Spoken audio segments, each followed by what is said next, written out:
오늘 함께 볼 하나님의 말씀은 신약 성경 요한계시록 5장의 말씀입니다.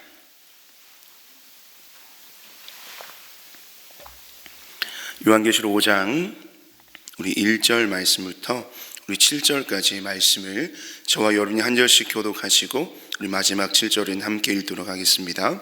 요한계시록 5장 1절에서 7절 말씀입니다. 나는 또 그 보좌에 앉아 계신 분이 오른손에 두루마리 하나를 들고 계신 것을 보았습니다. 그 두루마리는 안팎으로 글이 적혀 있고 7인을 찍어 봉하여 놓은 것이었습니다. 내가 보니 힘센 천사가 큰 소리로 이 봉인을 떼고 두루마리를 펴기에 합당한 사람이 누구인가 하고 외쳤습니다.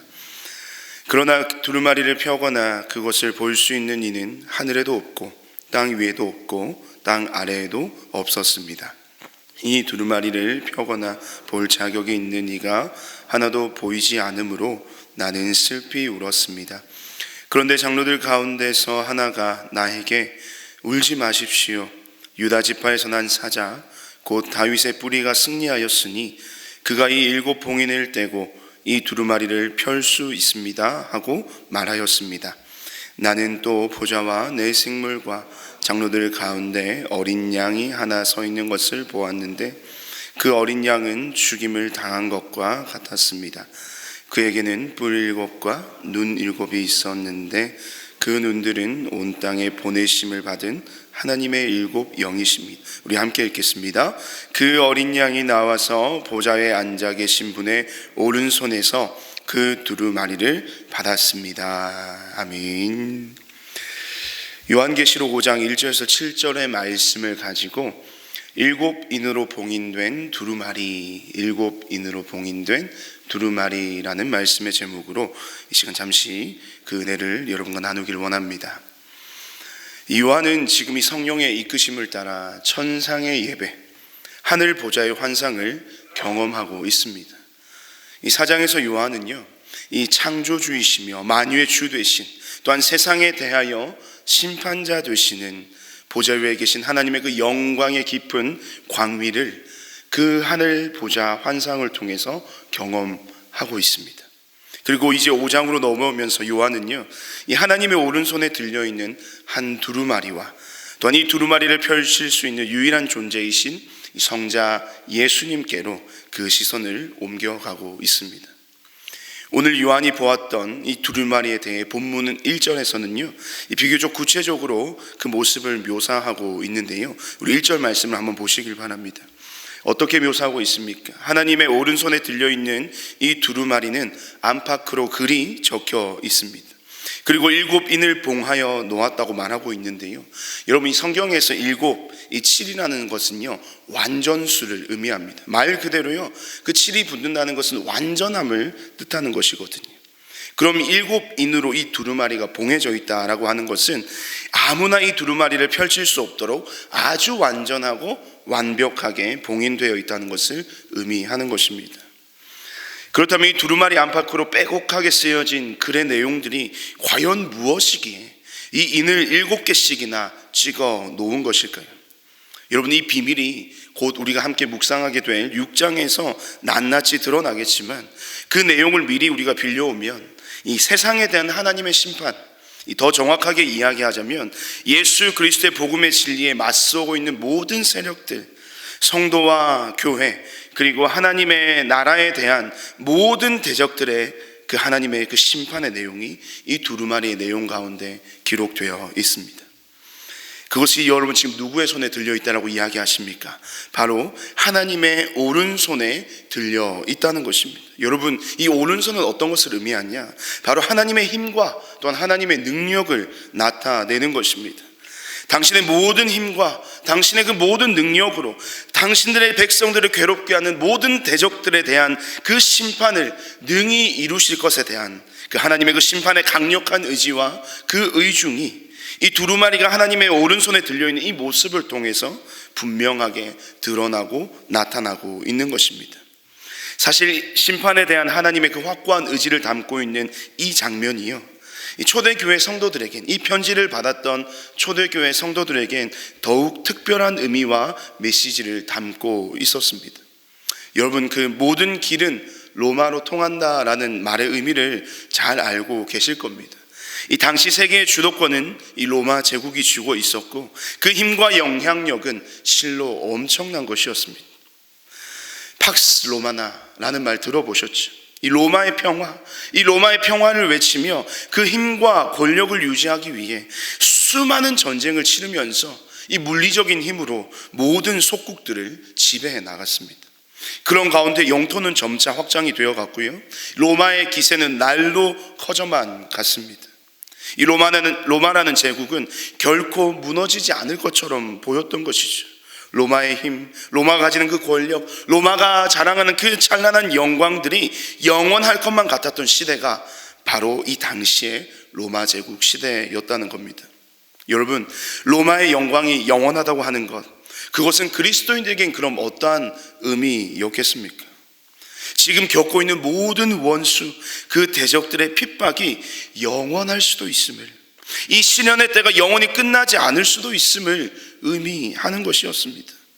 여러분, 얼마나 두려웠을까요? 얼마나 불안해하며 그들은 그 고난과 핍박 가운데 하루하루를 힘겹게 보내었겠습니까? 하나님의 나라의 대적인 로마는 날로 강성해져 갑니다. 그에 반해 점차 힘을 잃고 쇠퇴하는 것처럼 보이는 그 주님의 교회들, 쇠약해져가는 성도들을 바라보며 이 초대교회 성도들은 점점 소망의 빛을 잃어갈 위기에 처하게 된 것입니다. 그런 그들에게 요한을 통해 보여주시고 말씀하시는 이 장면은 지금 성도들이 가지고 있는 모든 두려움과 불안을 다 떨쳐버리고 다시금 그 소망의 자리로 돌아오라 하시는 하나님이 보내신 확실한 무엇이었겠습니까? 사인이었습니다. 여러분, 어떤 사인입니까? 반드시 끝이 있다는 것입니다. 오른손에 들려있는 이 두루마리에 쓰여진 대로 때가 참에 하나님의 그 강한 손과 펴신 팔로 모든 원수와 대적들을 심판하실 그때, 믿음의 경주를 잘 달려온 당신의 신실한 백성들을 영화롭게 높여주실 그 마지막 날, 그 끝날이 반드시 그들에게 임할 것이라는 강한 확신을 하나님은 소망의 빛을 잃고 정말 소망 없이 살아가는 성도들에게 이 보좌 환상을 통하여 다시금 보여주고 계신 것입니다. 절망의 자리에서 소망의 자리로 우리를 다시 불러주시는 장면이라는 것이죠. 사랑하는 성도 여러분, 지금 여러분이 겪고 있는 고난과 고통, 이 시련의 모든 터널이 영원할 것만 같이 느껴지시죠? 믿음을 지키기에 겪게 되는 수많은 억울함과 그 불공평이 나의 삶을 점점 위축되게 만드는 것처럼 느껴지기도 합니다.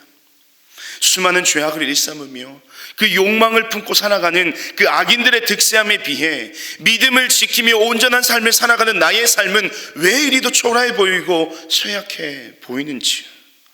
하지만 여러분, 반드시 그 모든 것에는 끝이 있음을 믿으시길 바랍니다. 그러한 삶에 대하여 하나님은 반드시 무엇 하신다고 말씀하십니까? 심판하신다고 말씀하십니다. 그리고 하나님은 분명 마지막 그 끝날에 우리를 가장 높은 곳에서 영화롭게 하실 역전의 주님이심을 믿음으로 고백하게 되는 이 새벽의 자리가 되기를 간절히 소망합니다. 그런 소망이 우리의 삶을 새롭게 하게 되는 놀라운 능력으로 나타날 줄로 믿습니다. 계속해서 우리 본문을 한번 살펴보았으면 좋겠는데, 우리 시간 우리 본문 3절과 4절 말씀 우리 한 목소리로 한번 읽도록 하겠습니다. 3절과 4절입니다. 그러나 두루마리를 펴거나 그것을 볼 수 있는 이는 하늘에도 없고 땅 위에도 없고 땅 아래에도 없었습니다. 이 두루마리를 펴거나 볼 자격이 있는 이가 하나도 보이지 않으므로 나는 슬피 울었습니다. 아멘. 여러분, 여기서 슬피 우는 자가 누굽니까? 바로 이 환상을 보고 있는 요한입니다. 여러분, 요한이 슬퍼하는 이유가 무엇일까요? 이 7인으로 완벽하게 봉인된 이 심판의 두루마리를 펼 자가 아무도 없다는 것입니다. 이 두루마리가 펼쳐져야만이 이 성도들의 소망이 여러분 실제가 되는 것이죠. 이 두루마리가 펼쳐져야만이 세상에 대한 하나님의 심판의 약속이 이루어지는 것입니다.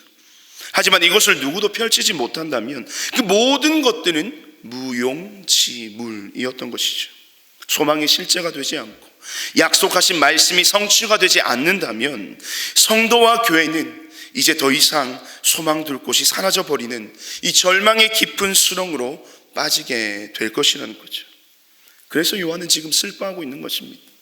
교회와 성도들이 당하는 모든 고난 가운데 여전히 슬프고 힘들고 고단한 길을 걸어가고 있지만 그 하나님의 그 심판의 메시지, 끝에 대한 메시지가 그들의 유일한 소망이었는데 그 소망의 메시지를 펼칠 자가 아무도 없음에 사도 요한은 지금 슬피 울며 주님 앞에 서 있는 것이죠. 그러나 언제나 그렇듯 그런 슬픔의 뒤에는요 늘 반전이 기다리고 있습니다. 우리 본문 5절 말씀 다시 한번 읽겠습니다. 5절입니다. 시작. 그런데 장로들 가운데서 하나가 나에게 울지 마십시오. 유다 지파에서 난 사자 곧 다윗의 뿌리가 승리하였으니 그가 이 7 봉인을 떼고 이 두루마리를 펼 수 있습니다 하고 말하였습니다. 아멘. 장로 중 한 사람이 슬퍼하고 있는 요한을 달래며 이 7 봉인을 뗄 수 있는 적격자가 있다고 이야기하는 것입니다. 유다 지파에서 난 사자, 다윗의 뿌리에서 승리한 자, 여러분 이분이 누구실까요? 바로 하나님의 아들 예수 그리스도셨습니다. 성도들을 위해 하나님의 보내심을 받고 이 땅에 성육신하신 예수 그리스도, 세상 모든 죄를 지고 가는 하나님의 어린 양이 되셔서 십자가의 대속을 이루신 예수 그리스도, 십자가에 죽으셨으나 3일 만에 부활하셔서 모든 죄와 사망과 어둠의 권세를 이기신 승리자 누구십니까? 예수 그리스도만이 이 7 인을 떼시기에 합당한 분이심을 이야기하고 있는 것입니다. 그러면 우리가 이렇게 질문해 볼 수 있겠죠. 그렇다면 왜 꼭 예수님이어야만 하는 것이냐? 왜 예수님께서만 이 7 인을 떼실 수 있는가에 대한 이 질문에 대해서 저는 3가지로 살펴보기를 원합니다. 그 이유가 3가지로 볼 수가 있는데, 첫째는 예수님은 하나님의 계시, 즉 하나님의 뜻을 밝히시고 온전케 하시는 분이시기 때문입니다. 히브리서 1장 1절에서 3절에서 히브리서 기자가 이렇게 고백하고 있는데 제가 한번 읽어드릴게요. 하나님께서 옛날에는 예언자들을 통하여 여러 번에 걸쳐 여러 가지 방법으로 우리 조상들에게 말씀하셨으나 이 마지막 날에는 아들을 통하여 우리에게 말씀하셨습니다. 하나님께서는 이 아들을 만물의 상속자로 세우셨습니다. 그를 통하여 온 세상을 지으신 것입니다. 그는 하나님의 영광의 광채시요 하나님의 본체대로의 모습이십니다. 히브리서 기자는 이렇게 고백하죠. 예수님이 하나님의 계시를 온전케 하시는 완성자라는 사실, 그 사실 때문에 예수님이어야만 한다는 것이죠. 둘째로 왜 예수님이셔야만 하는지, 예수님은 하나님의 구원과 심판의 계획을 이루어 가시는 유일한 통로가 되시기 때문입니다. 예수님은 하나님의 구원과 그 심판의 계획을 이루어 가시는 통로가 되시기 때문에 예수님께서 그 인을 떼실 수 있는 자격이 있다는 것입니다. 예수님이 없이는요 무엇이 없습니까? 구원이 없습니다.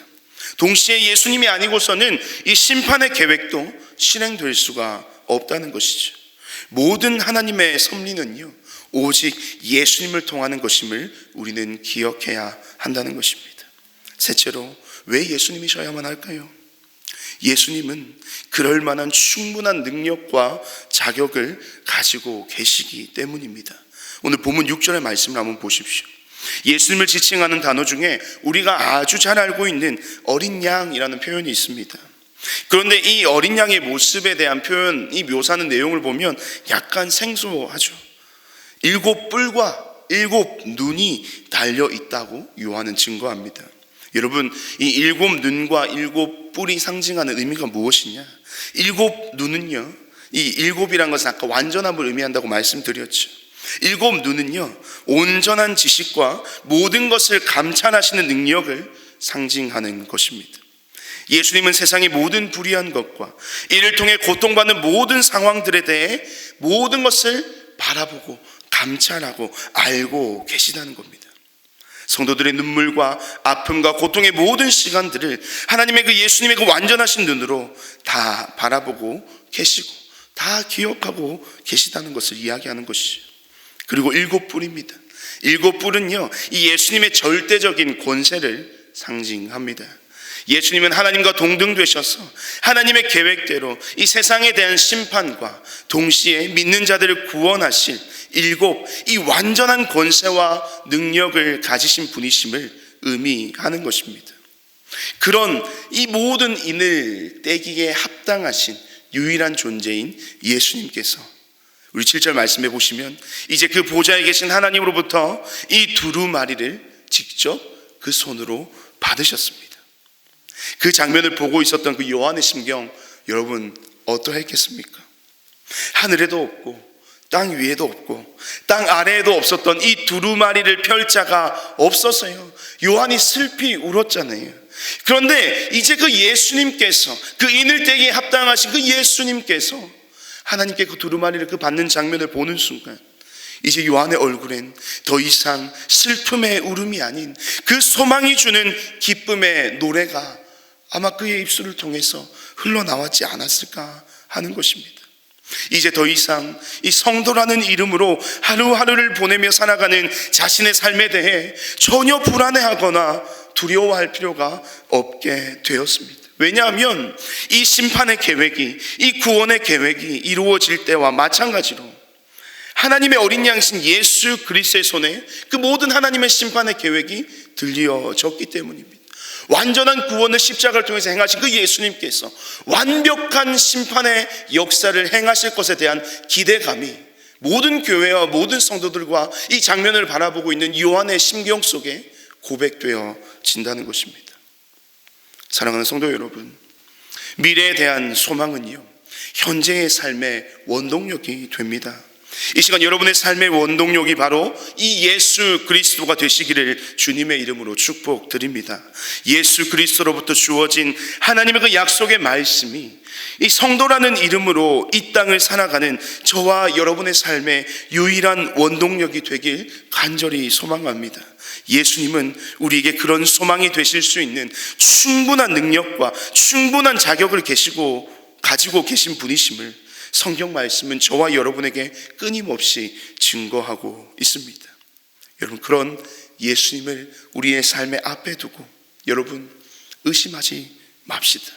또한 불안해하지 맙시다. 염려하지도 마시길 바랍니다.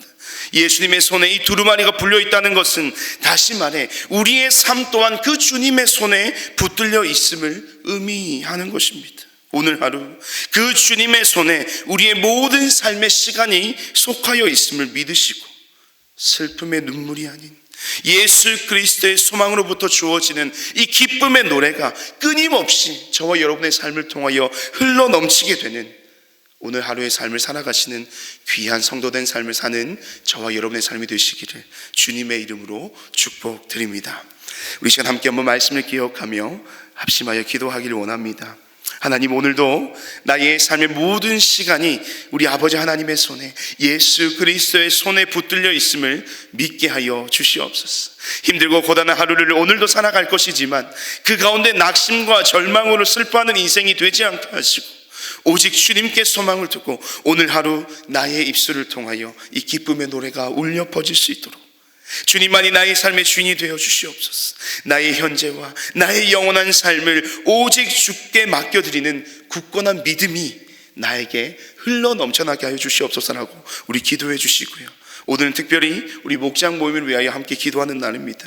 이 위드 코로나가 됨에 따라 이 주일 예배로부터 시작하여서 이 멈춰있던 모든 신앙의 삶이 온전히 회복되기를 원합니다. 특별히 우리 목장 모임을 하나님께서 기억하여 주시고 온전케 하여 주셔서 다시금 성도의 교제와 나눔이 그 목장 모임 가운데 회복될 수 있도록 이 목장 모임이 작은 천국 장체가 되게 하여 주시고 이 목장을 통해 하나님의 나라를 경험하는 은혜가 넘쳐나게 하시고 이 특별히 어려운 상황 속에서도 끝까지 목장을 섬기고 헌신하는 우리 모든 목자들 하나님께서 힘 주시고 능력 더하여 주셔서 하나님이 주신 귀한 사명을 온전히 감당할 수 있는 우리 모든 목자들이 될 수 있게 달라고 이 시간 말씀과 우리 모든 목장 모임과 우리의 모든 신앙의 회복을 두고 함께 이 시간 합심하여 기도하시고 개인의 기도 제목으로 기도하신 뒤에 자유롭게 돌아가시길 바랍니다. 함께 기도하겠습니다.